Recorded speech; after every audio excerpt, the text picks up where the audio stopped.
যারা আমার নবীকে ভালোবাসবে, যারা আমার নবীকে মোহাব্বত করবে, তারা কখনো ঈদ মিলাদুন নবীর বিরোধিতা করতে পারে না।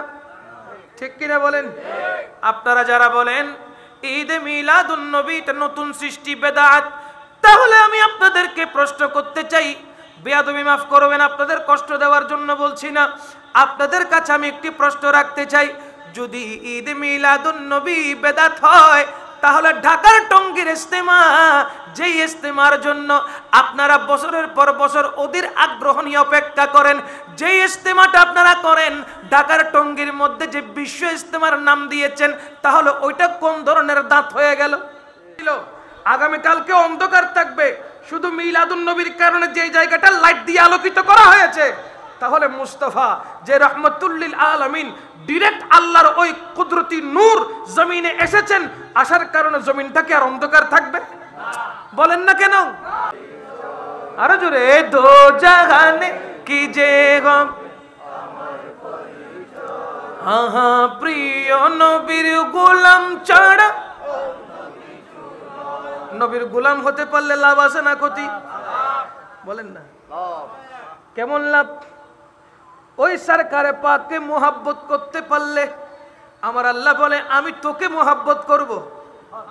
আমার নবীর পদাঙ্ককে অনুসরণ করলে আল্লাহ বলে আমি তোকে মোহাব্বত করব। সুতরাং আল্লাহর ভালোবাসা পেতে হলে আমাদের অন্তরের মধ্যে রাহমাতুল লিল আলামিনের ভালোবাসার ঠাঁই দিতে হবে। ঠিক কিনা? যারা আমার নবীকে ভালোবাসবে, যারা আমার নবীকে মোহাব্বত করবে, তারা কখনো ঈদ মিলাদুন নবীর বিরোধিতা করতে পারে না। ঠিক কিনা বলেন? আপনারা যারা বলেন ঈদ মিলাদুন নবী এটা নতুন সৃষ্টি, বেদাত, তাহলে আমি আপনাদেরকে প্রশ্ন করতে চাই, বেয়াদবি মাফ করবেন, আপনাদের কষ্ট দেওয়ার জন্য বলছি না, আপনাদের কাছে আমি একটি প্রশ্ন রাখতে চাই, যদি ঈদ মিলাদুন নবী বেদাত হয়, তাহলে ঢাকার টঙ্গীর ইজতেমা, যেই ইজতেমার জন্য আপনারা বছরের পর বছর ওদের আগ্রহ নিয়ে অপেক্ষা করেন, যেই ইজতেমাটা আপনারা করেন ঢাকার টঙ্গীর মধ্যে যে বিশ্ব ইজতেমার নাম দিয়েছেন, তাহলে ওইটা কোন ধরনের দাঁত হয়ে গেল? এটা কোন ধরনের দাঁত, কোন ধরনের জায়েজ? যদি মিলাদুন নবী বেদাত হয়, তাহলে বিশ্ব ইজতেমা কি নবীর জামানায় ছিল? কথা বলেন না। কোন সাহাবীর জামানায় ছিল? তাহলে এটা কোন ধরনের জায়েজ হয়ে গেল বলেন? বিশ্ব ইজতেমার নাম দিয়ে কত কি চলে, ঠিক না? কত কি চলে, এটা ইনসান না, সাইবের টাইম আছে না? ঈদ মিলাদুন নবী স্বয়ং আল্লাহ করেছেন, সুবহানাল্লাহ। ঈদ মিলাদুন নবী পালন করা আমরা শিখেছি, আমাদের পূর্বপুরুষগণ শিখেছে কার থেকে? বলেন না, কার থেকে? ঈদ মিলাদুন নবী পালন করেছেন কে? জশ্নে জুলুস পালন করেছে কে? আমরা সুন্নিরা তো আল্লাহর সুন্নতটা পালন করছি। ঠিক কি না? আল্লাহ পাক রব্বুল আলামিন সেই কারণে মুমিন বান্দাদেরকে, সমস্ত সৃষ্টিকে ইশারা করে বলতে লাগলেন, ফাবিযালিকা ফালইফরাহু, ফাবিযালিকা ফালইফরাহু। রাহমাতুল লিল আলামিনকে পেয়েছো, নবীর মাধ্যমে কোরআন পেয়েছো, নবীর মাধ্যমে ইলম পেয়েছো, আর বসে থেকো না, বসে থেকো না, আমার নবী এসে গেছে, রাহমাতুল লিল আলামিন চলে এসেছে, তোমরা ঈদ মিলাদুন নবী পালন করো। হুকুম দিয়েছেন কে? বলেন না কে? আল্লাহ বলতে লাগলেন ঈদ মিলাদুন নবী করো, আনন্দ করো, উল্লাস করো। আজকে যে ঈদ মিলাদুন নবী পালিত হচ্ছে, আপনারাই বলেন তো, এখানে কি কোনো ব্যান্ডের প্রোগ্রাম হচ্ছে? কোনো প্যাকেজ প্রোগ্রাম হচ্ছে? নর্তকী এনে নাচানো হচ্ছে? না না না, কোন অপসংস্কৃতি এখানে ঠাঁই পাচ্ছে না। এইখানে ঈদ মিলাদুন নবীর অনুষ্ঠানে পবিত্র কোরআন থেকে তিলাওয়াত, এটা কি জায়েজ না নাজায়েজ? হাদিসে মুবারাকা থেকে তেলাওয়াত জায়েজ না নাজায়েজ? কোরআন হাদিসের আলোকে আলোচনা জায়েজ না নাজায়েজ? নবীজির শানে মুহাব্বতে কসিদা পাঠ করা হচ্ছে, নাত খানি করা হচ্ছে, জায়েজ না নাজায়েজ? এরপরে মাহফিল শেষ করে মিলাদ কিয়ামের মাধ্যমে দোয়া মুনাজাত জায়েজ না না জায়েজ? এরপরে সবাইয়ের জন্য তাবাররুকাতের ব্যবস্থা আছে না নাই? বিরিয়ানির ব্যবস্থা আছে না নাই? অনেক সময় অনেক জায়গায় জিলাপির ব্যবস্থা করে, মিষ্টান্নের ব্যবস্থা করে, করে কি করে না? আমার রাসূল বলেছে এক ভাই অপর ভাইকে খানা খাওয়াও, এটা আমি নবীর সুন্নাত। যতগুলো কাজ মিলাদুন নবী উপলক্ষে করা হয় সবগুলো তো জায়েজ, কোনোটা তো হারাম নয়, ঠিক কি না? এরপরেও মিলাদুন নবীর বিরোধিতা কেন? মিলাদুন নবীর বিরোধিতা কেন কেন কেন? কোন কারণে তোমরা করো? কোন আক্কেলে তোমরা করো?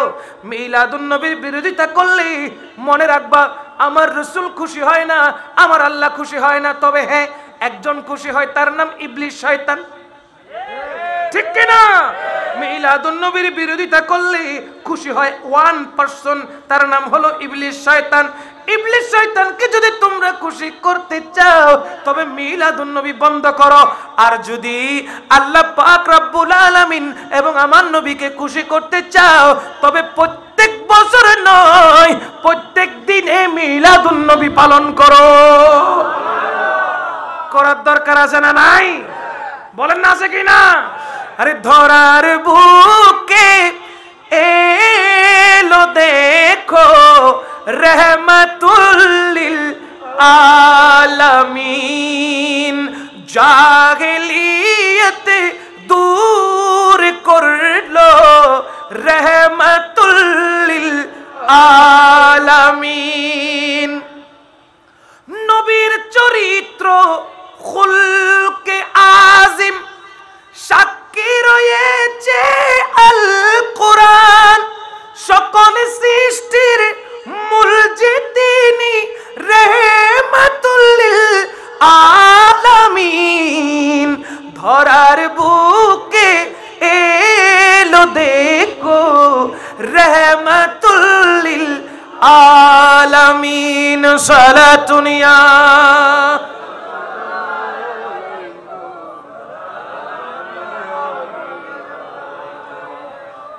ঈদ মিলাদুন নবী করলে কে খুশি হয়? আওয়াজ নাই क्या?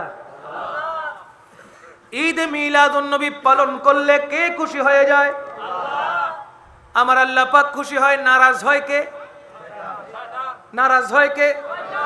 এবারে আপনার গিলুটা খুলেন, ব্রেনটাকে একটু চেক করেন, প্রশ্ন করেন, মিলাদুন নবী করলে আল্লাহ খুশি হয়ে যায়, না করলে শয়তান খুশি হয়ে যায়। তাহলে মিলাদুন নবীর মাধ্যমে কারা আল্লাহকে খুশি করছে? শুননি রাখো না, কারা আল্লাহকে খুশি করছে? কারা? কারা? অনেকেই আছেন নামদারি মুসলমান যারা মিলাদুন নবীর বিরোধিতা করে, ঠিক কিনা? বলেন না ঠিক কিনা? মিলাদুন নবীর বিরোধিতা করে যদি কেউ সিরাতুন নবী পালন করে সম্পূর্ণ হারাম। এখানে অনেক হযরত কিরাম উপস্থিত আছেন, আমি হযরতদের কদমে আরজ করব, যারা মিলাদুন নবী মানে না তাদের জন্য কি সিরাতুন নবী জায়েজ আছে? নাই, নাই, হারাম করা হারাম। মুস্তাফার মিলাদ আছে, মুস্তাফার সিরাত হতে পারে না। কারণ এখনো আমাদের বিশ্বাস আমার সরকার পাক রওজায়ে আতহারে জিন্দা আছেন। আমার নবী তো হাদিসে মুবারকা ইরশাদ করেছেন, ইন্নামা আনা কাসিমুন ওয়াল্লাহু ইউতি।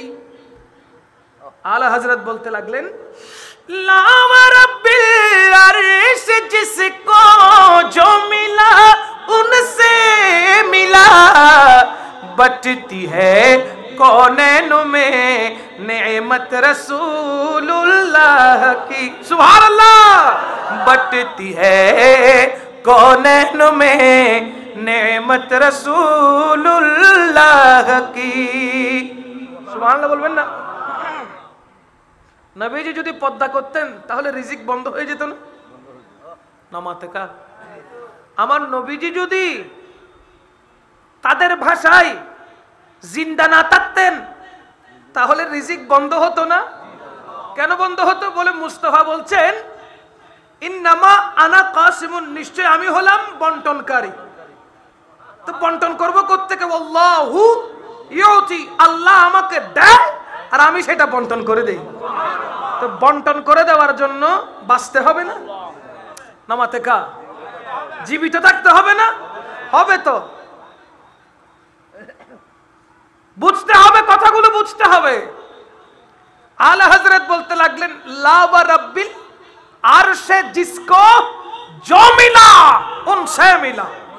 আলা হযরত বলতে লাগলেন, আমি আলা হযরত আল্লাহর শপথ করে বলছি, লা ওয়া রাব্বিল আরশে জিসকো, আমি সেই আল্লাহর শপথ করে বলছি যা কিছু বন্টিত হচ্ছে, যা কিছু পাওয়া হচ্ছে, শুধু মানব জাতি নয়, সমস্ত সৃষ্টি যা কিছু পাচ্ছে, যা রিজিক পাচ্ছে, সব কিছু মুস্তাফার হাত থেকে বন্টিত হচ্ছে। আলা হযরত আরো বলে, মেরে करीम से गर, मेरे करीम से गर कतरा किसी ने मांगा, मेरे करीम से गर कतरा किसी ने मांगा, दरिया बहा दिए दुर्बे बहा दिए हैं, उनकी महक ने दिल के गुंचे खिला दिए हैं, जिस राह चल गए हैं कूचे बसा दिए हैं। চিৎকার দিয়ে বলেন না সুবহানাল্লাহ। রাজা বাদশার কাছে গেলে, চেয়ারম্যান মন্ত্রী মিনিস্টারের কাছে গেলে একবারের চাইতে দুইবার দিতে চায় না, ঠিক কি না? আপনার আমার কাছে যদি একজন ফকির রাস্তায় যারা ভিক্ষা করে, ওই ভিক্ষুক যদি একবার চায়, আপনি 10 থেকে 20 টাকার নোট বের করে দিলেন বা 500 1000 নোট দিলেন, এর চাইতে বড় নোট এখন বাংলাদেশে 1000 টাকার একটা নোট দিলেন, আপনি গাড়ি থেকে নামতে না নামতেই, পেছনে ফিরতে না ফিরতেই আবার আপনার থেকে চেয়ে বসলো, আপনি বলবেন কি, এখন দিলাম 1000 টাকার নোট তোকে এখন দিলাম, আবার চাস কেন, গেলি এখান থেকে, ঠিক কি না?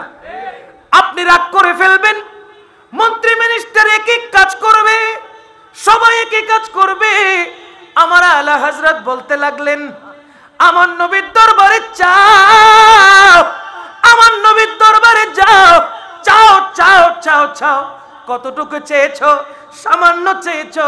তুমি মনে করছো সামান্য চেয়েছো, আমার নবী তোমাকে এমন ভাবে দান করবে, এমন ভাবে দিবে, তুমি নিয়ে কুলাতে পারবে না। তুমি নিয়ে তুমি হয়রান হয়ে যাবে। মুস্তাফা দিতে बिंदु मात्र चिंता करबे ना। मेरे करीम से घर कतरा किसी ने मांगा, दरिया बहा दिए है, दुर्बे बहा दिए है।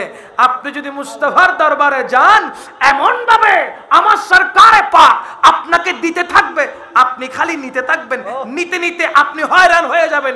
মুস্তাফা দিতে দিতে হয়রান হবে না। জোরে বলেন না সুবহানাল্লাহ। কেমন নবী, কেমন রহমতুল লিল আলামিন। যেই নবী শুধু উম্মতের ভালো চেয়েছেন, আঘাত পেয়েছে সহ্য করেছেন, উম্মতকে মাফ করেছেন, তিনি রহমতুল লিল আলামিন। রক্তাক্ত করে দিয়েছেন মুস্তাফা, দাড়ি মুবারক মুছেছেন, এরপর উম্মতের জন্য বদদুয়া।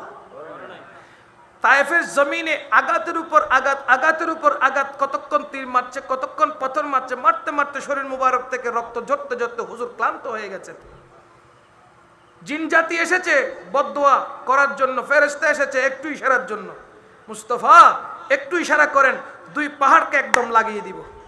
রহমতুল লিল আলামিন বলে, আরে না, তারা আমাকে চিনে নাই। বদদুয়া করেছেন নাকি মাফ করে দিয়েছেন? হায় হায়, তিনি রহমতুল লিল আলামিন, যিনি উম্মতের জন্য সদা সর্বদা আল্লাহর দরবারে চোখের পানি ছেড়ে দিয়ে কান্নাকাটি করেন। উম্মতেরি মায়াই নবী কান্দেন যারে যার, উম্মতেরি মায়াই নবী কান্দেন যারে যার, মাফ করে দাও ওহে আল্লাহ উম্মত গুনাহগার, মাফ করে দাও ওহে আল্লাহ। দয়াল নবী মারহাবা, প্রাণের নবী মারহাবা, জানের নবী মারহাবা, মারহাবা মারহাবা নবীজি আমার, মাফ করে দাও ওহে আল্লাহ, বলেন মাফ করে দাও ওহে আল্লাহ। সেই নবীজি সারাক্ষণ উম্মতি উম্মতি উম্মতি উম্মতি করে কান্না করে, উম্মতের জন্য হাত তুলে মালিকের দরবারে ফরিয়াদ করে। ওই উম্মত অনেক কুলাঙ্গার উম্মত আছে, মুনাফিক মুসলমান আছে, যারা আমার নবীর শানে গুস্তাখি বেয়াদবি করতে বিন্দু মাত্র চিন্তা করে না। কথা বলেন ঠিক কিনা?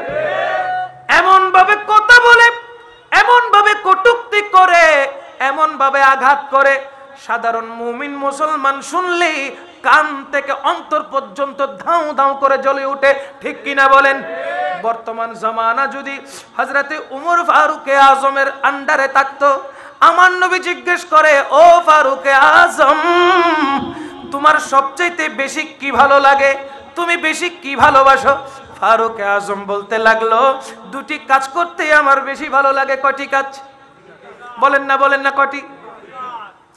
দুইটি কাজ করতে আমার বেশি ভালো লাগে।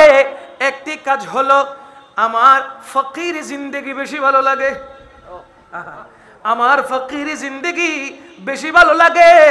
আরেকটি কি? আরেকটি কি? ফারুক আজম বলতে লাগলো, ইয়া রাসূলুল্লাহ, ইয়া হাবিবাল্লাহ, যারা আপনার শানে গুস্তাখি করে, আপনার সাথে বেয়াদবি যারা করে, আপনার অর্ডারকে অমান্য যারা করে, ওই দুশমনের রাসূলদেরকে শরীর থেকে গর্দান আলাদা করে দিতে আমার বেশি ভালো লাগে। বর্তমান যুগ যদি ফারুক আজমের হতো, কোন বেয়াদব বেঁচে থাকতে পারত? বলেন না, পারত? বর্তমান যদি ফারুক আজম থাকতো, কোন বেয়াদব বেঁচে থাকতে পারতো না, কোন বেয়াদব মাথা চাড়া দিয়ে উঠতে পারতো না, কোন মুনাফিক কথা বলার শক্তি থাকতো না, কোন ইহুদি, কোন নাসারা কথা বলার সাহস পেত না। কথা বলেন ঠিক কিনা? আজকে মসজিদে আকসার মধ্যে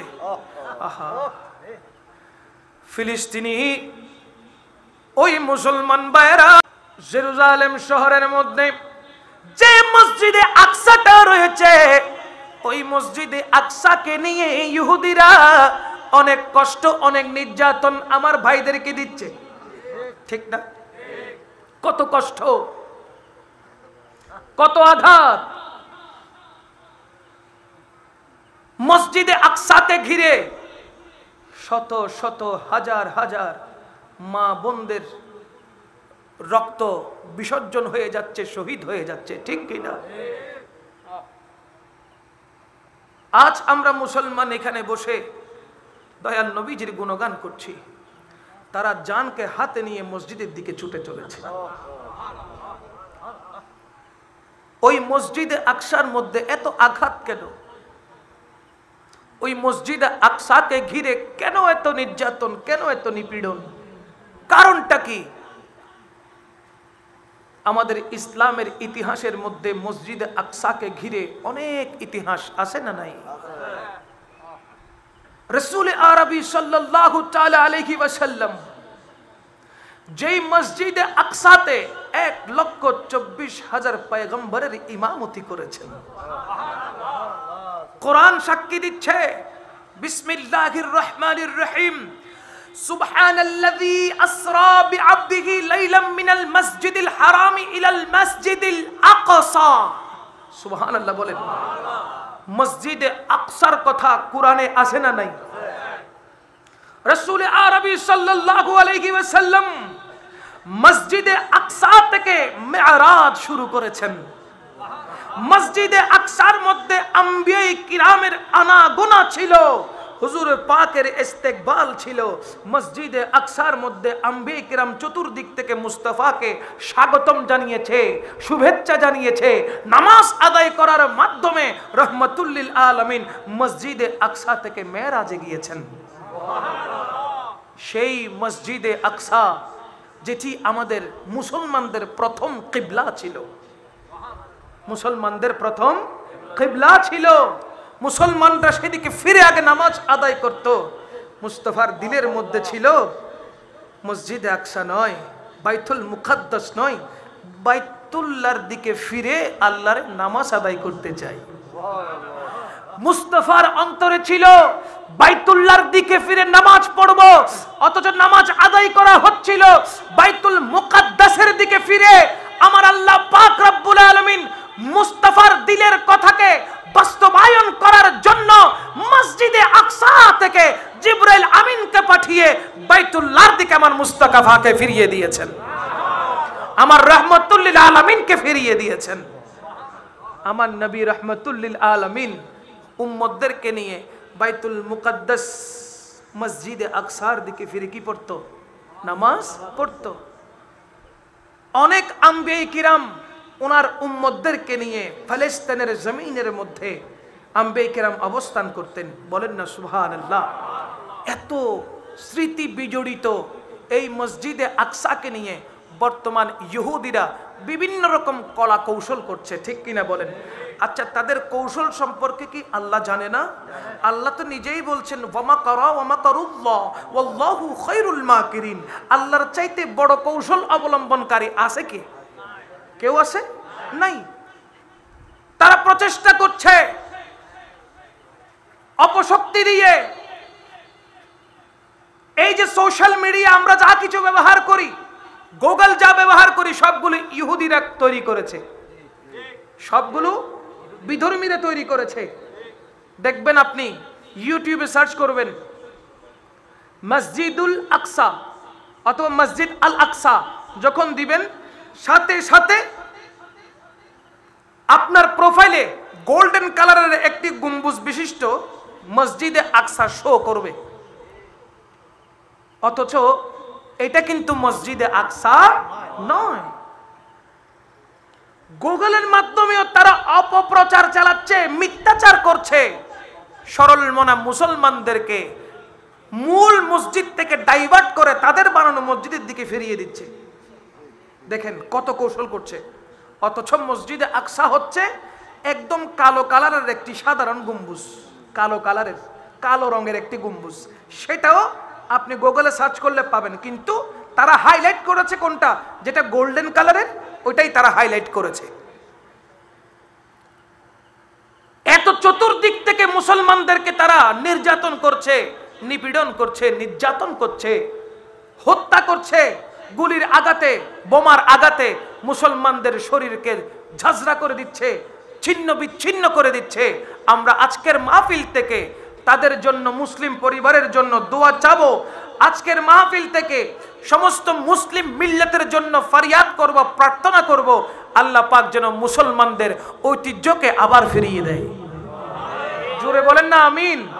এবং ওই সমস্ত ইহুদিরা যারা মুসলমানদের উপরে অকাতরে বোমা হামলা করছে, যারা মুসলমানের উপরে অকাতরে গুলিবিদ্ধ করে মুসলমানদেরকে শাহাদাতের সুধা পান করিয়ে দিচ্ছে, আমরা দোয়া করব, ফরিয়াদ করব, আল্লাহ পাক রব্বুল আলামিন ফিলিস্তিনের সমস্ত ইহুদিদেরকে এমন ভাবে নাস্তানাবুদ করে দিক, যেইভাবে বাদশা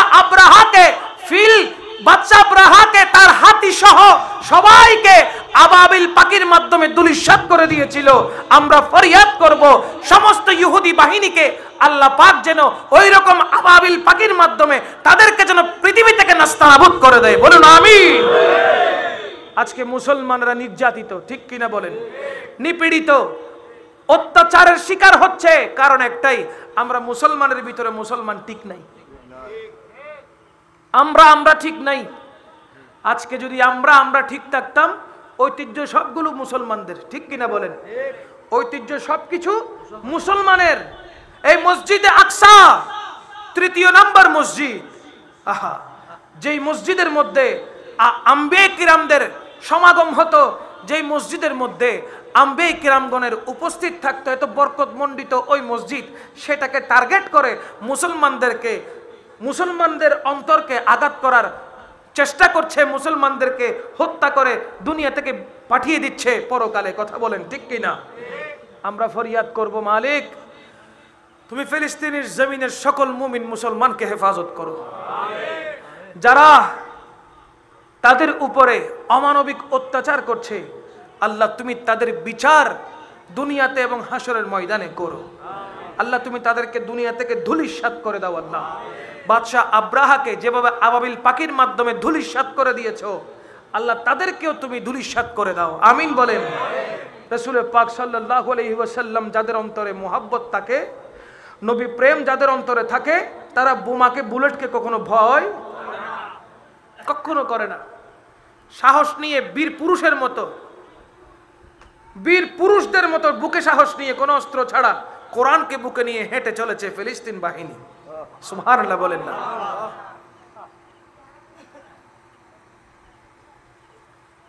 যতক্ষণ পর্যন্ত নবী প্রেম আপনার অন্তরে থাকবে, আপনি একজন মুমিন মুসলমান, আপনাকে 100 জন ভয় করবে। আপনি একজনকে 100 কাফের ভয় করবে। আপনি একজন মুমিন মুসলমান, 100 কাফের আপনার সামনে আসতে থরথর করে কাঁপবে। তার বাস্তব প্রমাণ হচ্ছে বদর যুদ্ধ, ঠিক কিনা বলেন? মাত্র 313 জন সাহাবী 1000-এর বিরুদ্ধে যখন রুখে দাঁড়িয়েছে, ওই কাফের থরথর করে কাঁপা আরম্ভ করে দিয়েছে, ঠিক কিনা বলেন? আমাদের ওই ঈমানে জজবা থাকতে হবে।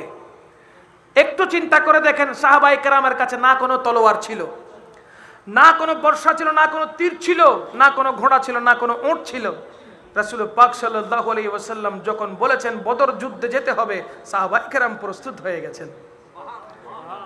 প্রস্তুত হওয়ার জন্য যুদ্ধের যা সামান দরকার তা নিয়ে যেতে হবে না? এখান থেকে আপনাদেরকে যদি বলি এখন ঢাকায় চলে যান, কেউ যাবে? বলে আগে ঘর থেকে যাই, গড়ে যেতে হবে, কাপড় গুছাইতে হবে, টাকা নিতে হবে, তারপর না ঢাকায় যাব, ঠিক কিনা বলেন? কিন্তু রাহমাতুল লিল আলামিন সাহাবায়ে কেরামকে যখন বলতেন যেতে হবে, সাহাবায়ে কেরাম সব কাজ ওখানে রেখে মুস্তাফার পেছনে পেছনে হাঁটা শুরু করতেন। বলেন না সুবহানাল্লাহ। কারণ কি? এটা হলো ঈমানি জজবা। কি? ঈমানি জজবা। আপনার ঈমানি জজবা থাকলে, মুস্তাফার প্রতি মহব্বত থাকলে আপনাকে কেউ আটকায় রাখতে পারবে। আমার রাসূল পাক সাল্লাল্লাহু আলাইহি ওয়াসাল্লামের জজবা, মহব্বত, ভালোবাসা, প্রেম আপনার দিলে যখন ঠাঁই দিবেন, কোন মুনাফিক, কোন কাফের, কোন মুশরিক, কোন ইহুদি, কোন নাসারা, কোন কমিউনিস্ট আপনাকে বিন্দু পরিমাণ ক্ষতি করতে পারবে না। এই জন্য তারা এখন উঠে পড়ে লেগেছে মুসলমানের অন্তর থেকে যেন নবীর মুহাব্বতটা চলে যায়, মুসলমানদের অন্তর থেকে যেন নবীর প্রেমটা চলে যায়, যেন নিভে যায়। এই জন্য তারা ঈদে মিলাদুন নবী বেদাত বলে, মিলাদ কিয়াম জায়েজ নাই বলে, রসুলকে নূর হিসেবে মানতে তাদের কষ্ট হয়। কথা বলেন ঠিক কিনা?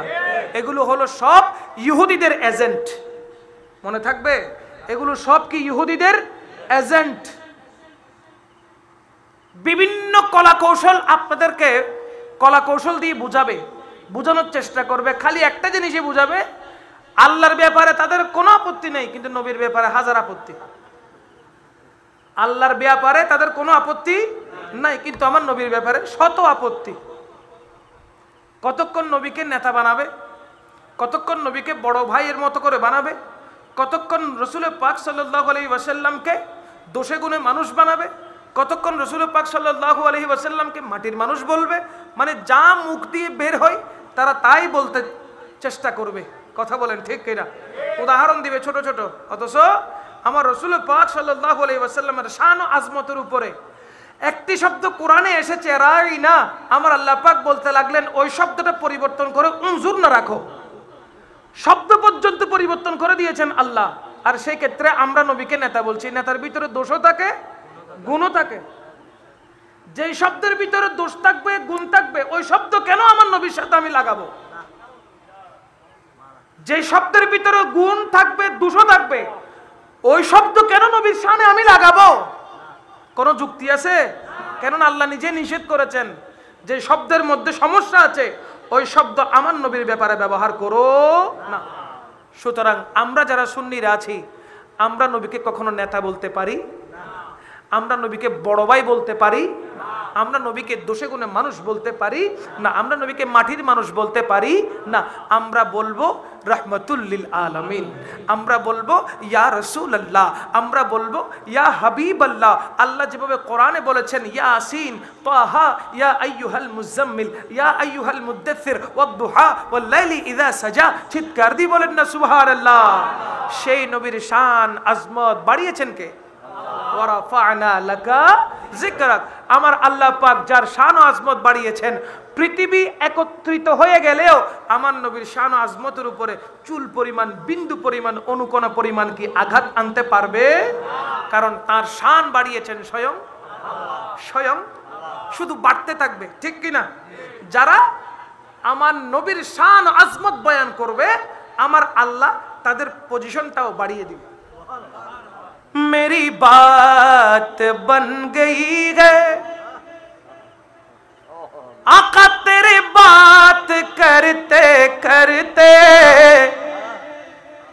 मेरी बात बन गई है आका तेरे बात करते करते, तेरे शहर में मैं आऊं, तेरे शहर में मैं आऊं आका तेरे नात पढ़ते पढ़ते। सुभान अल्लाह। तेरे इश्क की बदौलत मुझे जिंदगी मिली है, तेरे इश्क की बदौलत मुझे जिंदगी मिली है, मेरी मौत आका आए, मेरी मौत आका आए, तेरे जिक्र करते करते, मेरी मौत आका आए, तेरे जिक्र करते करते। চিৎকার দিয়ে বলেন না সুবহানাল্লাহ। নবীর নাম জপতে জপতে, নবীর নাম পড়তে পড়তে আমরা মরতে চাই কিনা? ডাইরেক্ট নামাতে লই। নবীর নাম জপতে জপতে আমরা মরতে চাই কি চাই না? লাভ আছে না ক্ষতি আছে? নবীকে দেখলে জাহান্নামের আগুন হারাম হয়ে যায়। আমার নবীকে দেখলে জাহান্নামের আগুন হারাম হয়ে যাবে। আমার নবীকে দেখলে জাহান্নাম হারাম হয়ে যাবে। মুস্তাফাকে দেখা মানে জান্নাত ওয়াজিব হয়ে যাওয়া। কথা বলেন ঠিক কিনা? রাহমাতুল লিল আলামিন সরকারে পাক সাল্লাল্লাহু আলাইহি ওয়াসাল্লামের জন্য নিজের জানটাকে কুরবান করতে শিখুন। যদি নিজের জীবনটাকে দামি করতে চান, যদি নিজের জীবনটাকে দামি করতে চান, উন্নতর শিয়রে পৌঁছাইতে চান, আল্লাহ পাক রব্বুল আলামিনের মহব্বত চান, পরকালে নাজাত প্রাপ্ত হয়ে জান্নাত পেতে চান, তবে নিজের জানের চাইতে বেশি মুস্তাফাকে মহব্বত করতে শিখুন। আর যে ব্যক্তি আমার নবীকে মহব্বত করে, সে কখনো দয়াল নবীর শানে গুস্তাখি করতে পারে? জোরে বলেন না আল্লাহু আকবার। ইয়া রাসূলুল্লাহ সাল্লাল্লাহু ইয়া গৌসুম দস্তগীর। আমরা নবীকে মহব্বত করতে চাই কিনা? ভালোবাসতে চাই কিনা? আদব করতে চাই কিনা? বেয়াদবি করবেন বরবাদ হয়ে যাবেন, আদব করবেন আমার রসুলের সুপারিশ ওয়াজিব হয়ে যাবে। अगर खुदा किसी को पकड़े, अगर खुदा किसी को पकड़े तो छुड़ा ले मोहम्मद, अगर मोहम्मद किसी को पकड़े तो कोई छुड़ा नहीं सकता। আল্লাহর কাঠগড়ায় যদি আপনি দাঁড়িয়ে যান, রাহমাতুল লিল আলামিন আপনাকে আল্লাহর পাকড়াও থেকে বাঁচিয়ে নিবে, ঠিক কি না বলেন? আর আমার নবী যদি আপনাকে পাকড়াও করে, বাঁচাবে কে? বাঁচাবে কে? কারো সাহস আছে? বলেন না, কারো সাহস আছে? কারো সাহস নাই, কারো সাহস নাই, কারো সাহস নাই। আপনি আমি মা বাবার মার খেয়েছি ছোটকালে, ঠিক না? বাবা যখন মার দিত তখন মা তাড়াতাড়ি সারিয়ে নেওয়ার একজন আছে মা। আর যেদিন মা বাইন্দা মারছে, বাবা যখন কাজে চলে গেছে, ব্যবসা বাণিজ্যে চলে গেছে, মা সন্তানকে পাইছে একা, দরজা টরজা বাঁধি তাবরক দিছে কিনা, এমন তাবরক দিছে হয় মানুষ হইছে নইলে অমানুষ থাকি গেছে, ঠিক কিনা? এক মারে ঠান্ডা করে দিছে, কাউকে ধরতে দিছে না। আমার রহমতুল লিল আলামিন আল্লাহর পাকড়াও থেকে আপনাকে যখন ছাড়িয়ে নিয়ে আসবে, আপনাকে সর্বপ্রথম গোলামে মুস্তাফা হতে হবে। গোলামে মুস্তাফা না হলে আমার রসুল আপনার জন্য কোনো সুপারিশ করবে না। জমিন মেলি नहीं होती, जमन मैला नहीं होता, मोहम्मद के गुलामों का कफन मैला नहीं होता, मोहम्मद के गुलामों का कफन मैला नहीं होता। बोलें ना सुभान अल्लाह। गुलामे मुस्तफा হয়েছেন আপনি, তো জাহান্নামে যাওয়া অনেক দূরের কথা, কবরে যাওয়ার সাথে সাথে আপনাকে যখন কবরে দেওয়া হবে, ওই কবর আপনাকে তাজিম করবে, সম্মান করবে। কেমন সম্মান? কবর বলবে গোলামে মুস্তাফা এসেছে, এ মাটি তার কাফনের কাপড়ে একটি দাগও লাগতে দিস না। শর্ত হলো নবীর গোলাম হতে হবে। নবীর কি হতে হবে? নবীর গোলাম যদি হয়ে যান, সমস্ত শাস্তি থেকে আপনি পরিত্রাণ পেয়ে যাবেন। শর্ত হলো আমার নবীর গোলাম হতে হবে, আমার নবীর জন্য নিজেকে ফিদা করতে হবে। যারা যারা মুস্তাফার জন্য নিজেকে ফিদা করেছে, আমার নবী তাদের প্রত্যেককে নিয়ামত দিয়ে ভরপুর করে দিয়েছে। এই জন্য আলা হযরত বলেছেন, दुश्मने अहमद पे शिद्दत कीजिए, दुश्मने अहमद पे शिद्दत कीजिए, दुश्मने अहमद पे शिद्दत कीजिए, दुश्मने अहमद पे शिद्दत कीजिए, मुल्हिदों को क्या मरुवत कीजिए। আমাদের সাথে দুশমনের রাসূলদের সাথে কোনো সম্পর্ক আছে না বাজি? কোনো সম্পর্ক নাই, সম্পর্ক রাখার প্রয়োজনও নাই। যারা ইমানদার তাদের সাথে ইমানদার ওয়ালারা মোহাব্বত রাখবে, যারা দুশমন তাদের সাথে শয়তানের প্রেম থাকবে, ঠিক কি না? আমাদের সাথে আশিকার রাসূলদের সাথে মোহাব্বত, দুশমনের রাসূলদের সাথে কোনো সম্পর্ক নাই। এই জন্য ঈদে মিলাদুন নবীর অনুষ্ঠানে শুধুমাত্র নবী প্রেমিকরা আসতে পারে, কোনো দুশমনরা আসতে পারে সমস্ত নিয়ামত সুন্নিদের জন্য, ঠিক কি না? এজন্য আলা হযরত বলেছেন, আহলে সুন্নাত কাহে বেড়া পার আসহাবে হুজুর, নজম है और नाव है इतरत रसूलुल्लाह की। শুধুমাত্র সুন্নিরা, শুধুমাত্র সুন্নিরা 72 দল থেকে 73 দল থেকে আমার রসুল সুন্নিদেরকে আলাদা আলাদা আলাদা আলাদা করে বাকি 72 জাহান্নামের কিনারায় চলে যাবে। একটি মাত্র দল, যেই দল জান্নাতে যাবে আমার নবীর সুপারিশ পেয়ে। ঈদ মিলাদুন নবীর অনুষ্ঠান করতে পারে কারা? মাতন না, যারা জান্নাতি দল, যারা সুন্নি, তারা ঈদে মিলাদুন নবী পালন করে। কেন করে জানেন? আমার আল্লাহ বলতে লাগলেন, হুয়া খায়রুম মিম্মা ইয়াজমাউন। ব্যাংক ব্যালেন্স আমরা করি, ব্যাংকের মধ্যে টাকা রাখি কি রাখি না? সোনালী ব্যাংক, রূপালী ব্যাংক, জনতা ব্যাংক, বেসরকারি অনেক ব্যাংক আছে না নাই? আমরা সেখানে ফিউচারের কথা ভেবে চিন্তা করে ডিপোজিট করি।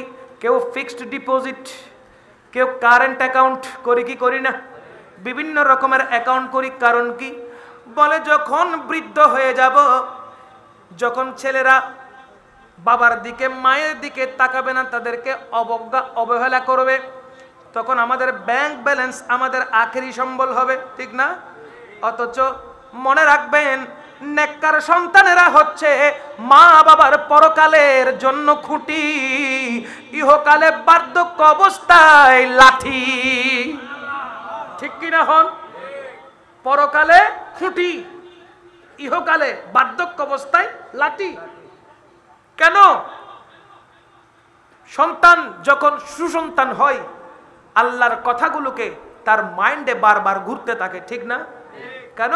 আল্লাহ কোরআনে বলেছেন ওয়াকাদা রাব্বুকা আল্লা তা'বুদু ইল্লা ইয়াহু ওয়া বিল ওয়ালিদাইনি ইহসানা। কে বলেছেন? আল্লাহ।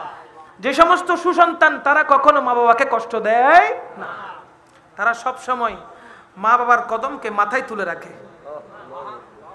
আর যে সমস্ত সন্তান মা বাবাকে কষ্ট দেয় তৎমধ্যে তাদের লালন পালনের মধ্যে অবশ্যই দুষ্টুটি থাকে। মা বাবার লালন পালন সন্তানকে কিভাবে লালন পালন করছে সেটার উপর কিন্তু ভিত্তি করে আপনার সন্তান ফিউচারে আপনাকে মোহাব্বত করবে নাকি বৃদ্ধাশ্রমে দিবে। আপনি আপনার সন্তানকে যেটা শিখাবেন আপনার সন্তান সেটাই শিখবে। আপনি তাকে কোরআনের তালিম দেন, আপনাকে সে মাথায় তুলে রাখবে। আপনি তাকে নবীর সুন্নতের কথা বলেন, আপনাকে সে মাথায় তুলে রাখবে। এখন আপনি শিশুকালে কোরআন হাদিস কিছুই পড়ালেন না, মক্তবে পাঠাইলেন না, হুজুর রেখে আরবি পড়ালেন না, আপনার সন্তানকে কিন্টার গার্ডেনে পাঠিয়ে দিলেন। বইয়ের বস্তা নিয়ে কিন্টার গার্ডেনে গেল, সেখান থেকে আস্তে আস্তে দেখবেন জুতাগুলো একদিকে আরেকদিকে ফেলে, কাপড় চুপড় ফেলে এক অবস্থা। আপনাকে গুছাইতে হচ্ছে, কিন্তু কোনো মাদ্রাসার ছেলে, কোনো হেফজখানার ছেলেকে গুছাইতে হয় না, বরঞ্চ সে ছোটকাল থেকে নিজের জীবনকে গুছানো শিখে। সে ছোটকাল থেকে নিজের জীবনটাকে গুছানো শিখে, কিভাবে কিভাবে তাকে চলতে হবে, তার চরিত্র কিভাবে গঠন করতে হবে, সে কোন স্টেপে তাকে হাঁটতে হবে, তার জীবনটা কিভাবে নবীর সুন্নাহয় পরিচালিত করবে, সেই ছোটকাল থেকে হাফেজে কোরআনরা, আলেমরা ছোটকাল থেকে সেগুলো শিখতে থাকে। সুতরাং আপনি যদি আপনার সন্তানকে ইলমে দ্বীন হাসিল করান, আমি গ্যারান্টি দিয়ে বলবো ওই সন্তান আপনাকে বৃদ্ধাশ্রমে নয়, আপনার জন্য মাথায় মাথায় বাসা তৈরি করে আপনাকে মাথায় রাখবে। কথা বলেন ঠিক কি না? বলতে চাচ্ছিলাম, আল্লাহ পাক বলতে লাগলেন হুয়া খায়রুম মিম্মা ইয়াজমাউন। সমস্ত সম্পদ, যে সম্পদগুলো ব্যাংক ব্যালেন্স করেছেন, জমিয়েছেন, সঞ্চয় করেছেন, আমার আল্লাহ বলছেন হুয়া খায়রুন, তার থেকে উত্তম, মিম্মা ইয়াজমাউন, তুমি যা জমা করেছো তার থেকে উত্তম আমার নবীর মিলাদের জন্য খরচ করা। আমার নবীর মিলাদের জন্য খরচ করা তোমার জমাকৃত সঞ্চয় থেকে উত্তম। কেন? বলে তুমি এখানে খরচ করবা, আমি আল্লাহর কাছে এগুলো সওয়াব হিসেবে পাহাড় পরিমাণ হতে থাকবে। এখানে তুমি খরচ করো নবীর জন্য, আর ওখানে পাহাড় হয়ে যাচ্ছে, পাহাড় হয়ে যাচ্ছে। তোমার নামে ঈদে মিলাদুন নবী নাম দিয়ে একটা ব্যাংক হয়ে গেছে। ব্যাংক বলেন না সুবহানাল্লাহ। ঈদে মিলাদুন নবীর নামে একটা ব্যাংক হয়ে গেছে। ওই ব্যাংকের মধ্যে তুমি কি খাতে খরচ করেছো, কিভাবে খরচ করেছো, সব কিছুর সওয়াব সেখানে জমা রয়েছে। ময়দানে মেহশরে যখন তুমি একটু সওয়াবের জন্য দিক বিদিক হয়ে ঘুরবা, তখন তুমি দেখতে পাবা কাল হাসরের ময়দানে আল্লাহ তোমার জন্য কত বিশাল বিশাল সওয়াবের পাহাড় তৈয়ার করে রেখেছে। প্রশ্ন নিজে নিজে পড়ে যাবেন, নিজে নিজে অবাক হয়ে যাবেন, আমি এত আমল তো করি নাই, এইখানে এত পাহাড় পরিমাণ আমার নামে সওয়াব দেওয়া হচ্ছে কেন? কারণ কি? আল্লাহ পাক বলবেন, তুই যে স্বামীর মোহাম্মদ পাড়ায় মিলাদুন নবীর মাহফিলের টাকা দিয়েছিলি, খরচ করেছিলি, আমি আল্লাহ সেইগুলো জমা করে সওয়াবের পাহাড় করে দিয়েছি। যা ঈদে মিলাদুন নবীর অ্যাকাউন্টটা ভেঙে, তুই দুনিয়ার মধ্যে ভালো কাজ যে করেছিস, ঈদে মিলাদুন নবীর অ্যাকাউন্টটা ভেঙে জাহান্নামে ছিলি, যা যা জান্নাতে চলে যা। অ্যাকাউন্টটা ভাঙ, জান্নাতে ঢুক। অ্যাকাউন্ট ভাঙ, জান্নাতে ঢুক। চিৎকার দিয়ে বলেন না সুবহানাল্লাহ। কে বলছেন? বলেন না কে? মিলাদুন নবীর জন্য খরচ করলে লাভ হবে না ক্ষতি হবে? আখেরি কথা বলছি, হযরত সৈয়দুনা আবু বকর সিদ্দিক রাদিয়াল্লাহু তাআলা আনহু বলতে লাগলেন, মান আনফাকা দিরহামান লিকিরাতি মাউলিদিন নবী সাল্লাল্লাহু আলাইহি ওয়াসাল্লাম কানা রাফিকি ফিল জান্নাহ। সিদ্দিক আকবর বলতে লাগলেন, এক দিরহাম মুস্তাফার মিলাদের জন্য খরচ করো, আমি সিদ্দিক আকবরের সাথে বন্ধু হয়ে জান্নাতে প্রবেশ করবে। নিয়ামত আছে না নাই বাজি? মাতন আছে না নাই? এই নিয়ামত পেতে হলে নিয়ামত ওয়ালার সাথে থাকতে হবে। আল্লাহ বলেছেন উযকুরু নিয়ামাতাল্লাহ, নিয়ামতের স্মরণ করো। নিয়ামতের মধ্যে সবচেয়ে বড় নিয়ামত হচ্ছে আমার নবী রহমাতুল লিল আলামিন। এজন্য আমরা ওই বড় নিয়ামতে উজমার স্মরণ করি। স্মরণ করার মাধ্যমে আল্লাহর দয়া নেই। আল্লাহ পাক রব্বুল আলামিন এই পবিত্র ঈদে মিলাদুন নবীকে কবুল করুক। আমরা যারা বসেছি, আমরা যারা উপস্থিত হয়েছি, আমাদের সকলের আশা বসাকে আল্লাহ পাক কবুল করুন। আমাদের দোয়া ফরিয়াদকে আল্লাহ পাক কবুল করুন। এই মাহফিলের জন্য যারা খরচ করেছেন টাকা পয়সা দিয়ে, এত বুদ্ধি পরামর্শ দিয়ে যারা মাহফিলে শরীক শামিল হয়েছেন, আল্লাহ পাক দুনিয়া এবং আখিরাতে তাদেরকে মালামাল করে দিক। আমিন। ওয়া আখিরু দাওয়ানা আনিল হামদুলিল্লাহি রাব্বিল আলামিন। أعوذ بالله من الشيطان الرجيم.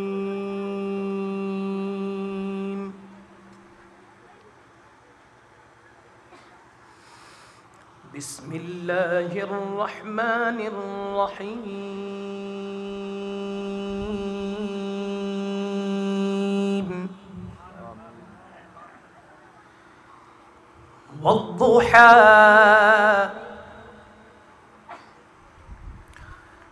والليل إذا سجى ما ودعك ربك وما قلى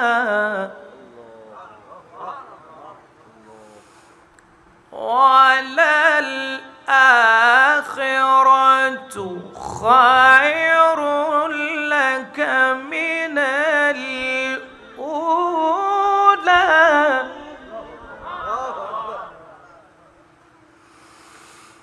والضحى والليل إذا سجى ما ودعك ربك وما قلى وللآخرة خير لك من الأولى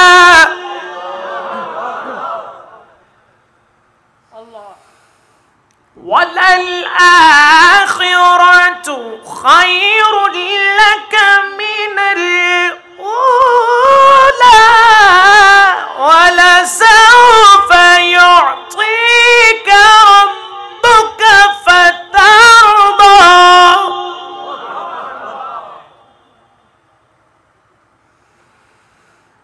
ألم يجدك يتيما فآوى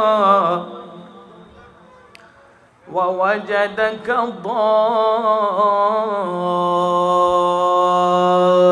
ضالا فهدى ألم يجدك يتيما فآوى ووجدك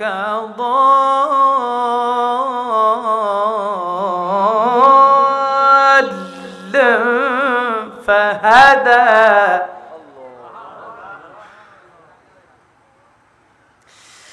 ووجدك عائلا فأغنى فأما اليتيم فلا تقهر وأما